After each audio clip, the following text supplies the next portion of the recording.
ఇదిగో బాబ్, ఒక బ్యాంకు ఉద్యోగి. ఎప్పుడూ తొందరలో ఉంటాడు. ఎప్పుడూ గందరగోళంలో పడతాడు. ఈ ఉదయం కూడా అలాగే. టై సీరియల్లో మునిగిపోయింది. బూటు కుప్పనగ్గరికి పోయింది. ఇప్పుడు సాక్సులలో బస్సు వెనుక పరుగెడుతున్నాడు. ఇతరులకిది పిచ్చి దృశ్యం. కాని బాబ్కి సాధారణ మంగళవారం. బ్యాంకికి వచ్చే బాబ్ ప్రొఫెషనల్గా రోజు మొదలు పెడతాడనుకున్నాడు. కాని ప్రొఫెషనల్ అంటే జానిటర్ గదిలో మాప్తో మాట్లాడటం కాదుగదా. బాబ్కి ఇది కస్టమర్ సర్వీస్. మిగతా అందరికి మాత్రం ఇది పిచ్చి. ఒక కస్టమర్ అకౌంట్ ఓపెన్ చెయ్యాలి అన్నాడు. బాబ్ అర్థం చేసుకున్నాడు. అక్షరాల డ్రాయర్ ఓపెన్ చేశాడు. మిగతా వాళ్లు షాక్ అయ్యారు. బ్యాంకింగ్ సాధారణంగా ఫన్నీ కాదు.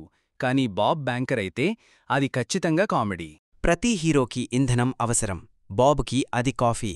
కాని కాఫీకి మాత్రం గ్రావిటీ మీద నమ్మకం లేదు. 2 సెకండ్లలోనే డాక్యుమెంట్లు కన్ఫెట్టి, ఫ్యాన్ హరికేన్, కస్టమర్లకి ఫ్రీ లోపలి ఊరేగింపు. బాబ్ దాన్ని ఎఫిషియన్సీ అంటాడు. బాస్ దాన్ని ఇన్సూరెన్స్ క్లెయిమ్ అంటాడు.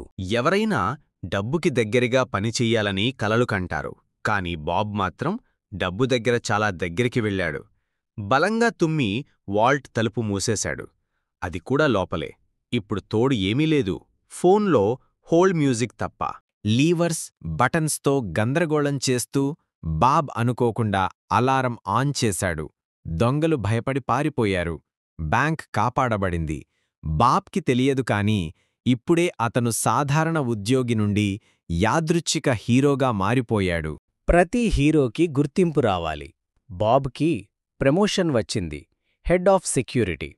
అందరూ చప్పట్లు కొడుతున్నారు. లైట్ అతనిమీద పడింది. కాని కుర్చీ మాత్రం కూలిపోయింది. కొందరు హీరోలు ఎత్తుగా నిలుస్తారు. బాబ్ మాత్రం బాగా పడ్డాడు. అయినా చివరికి ఒక నిజం నిరూపించాడు. తప్పుల మీద తప్పులు చేసినా రోజూ కాపాడవచ్చు.